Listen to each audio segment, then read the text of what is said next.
The 13th of September of 1978 was a typical Wednesday for most people.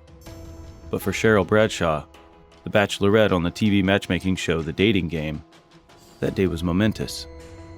She chose handsome bachelor number 1, Rodney Alcala, from the list of available bachelors. But at that very moment, Alcala was keeping a deadly secret. He was an unrepentant serial killer.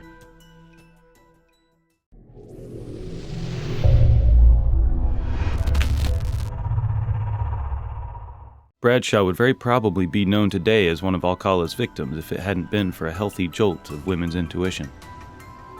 Instead, she spoke with Alcala backstage after the event concluded.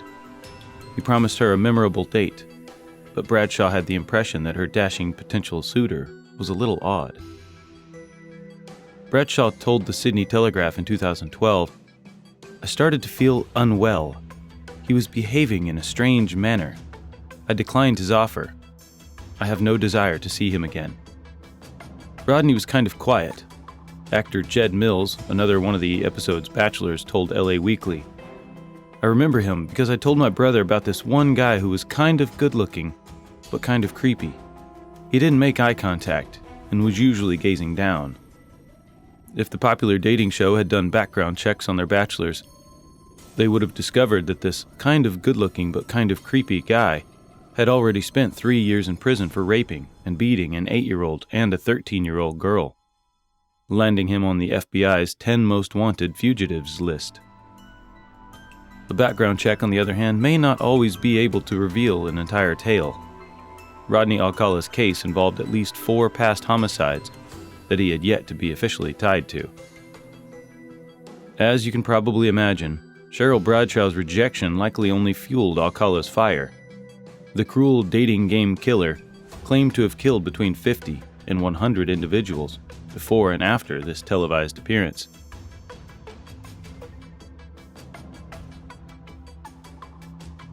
Rodney Alcala, like many serial killers, had a distinct style. His signatures were beating, biting, raping, and strangling, often choking victims to the point of unconsciousness, and then once they came to, he would start the process all over again. On his first known attempt at killing, he was successful at only 2 of these things. The victim was Tali Shapiro, an 8-year-old girl he lured into his Hollywood apartment in 1968.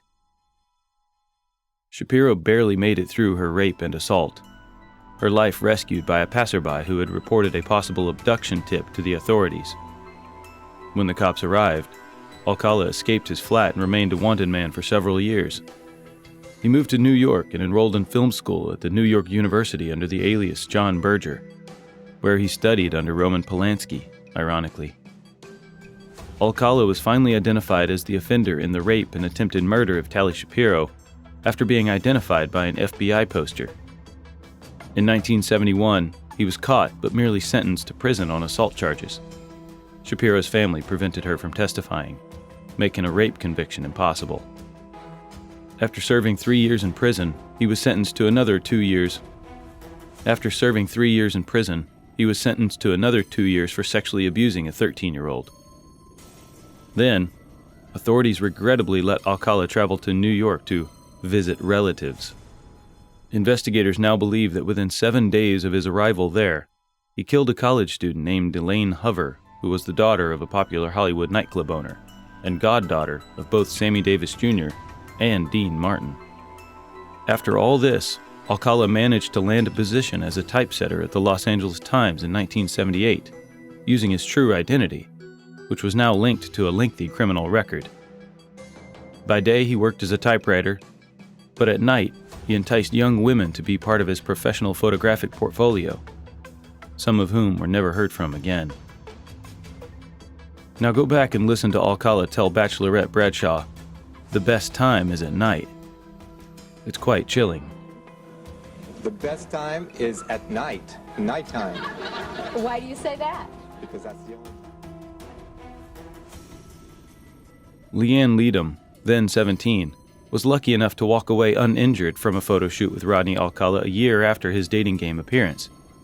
She commented that he showed her his portfolio, which in addition to photographs of women, included spread after spread of naked teenage men.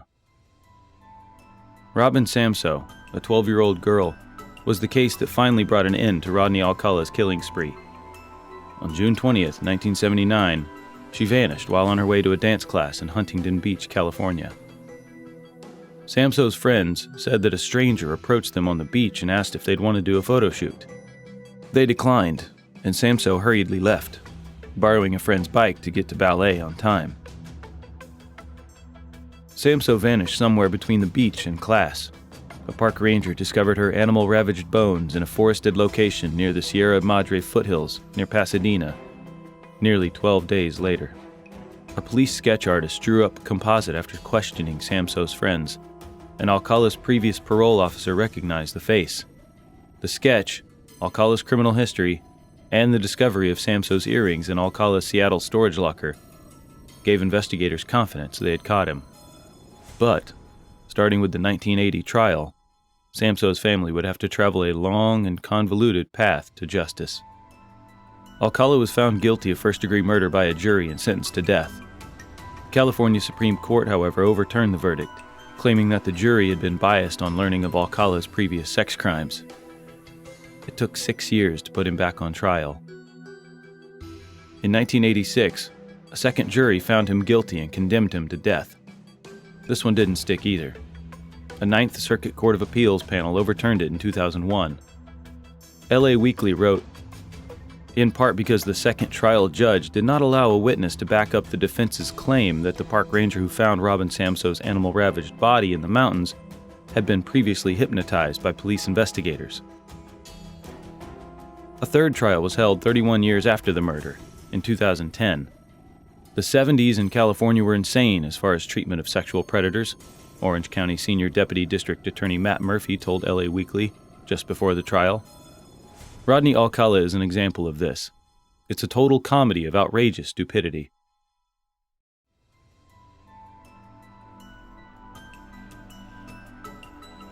Alcala announced to much surprise that he would be his own lawyer on his third trial. Even though now, 31 years after Samsoe's murder, investigators also had concrete evidence against him on 4 different murders from decades past, all thanks to the prison's DNA swabs. The prosecution was able to combine these new murder charges along with Robin Samsoe in the 2010 trial. During this trial, the jurors were in for a bizarre ride. Rodney Alcala, acting as his own attorney, asked himself questions, referring to himself as Mr. Alcala in a deep voice, which he would then answer. The peculiar question and answer session continued for 5 hours.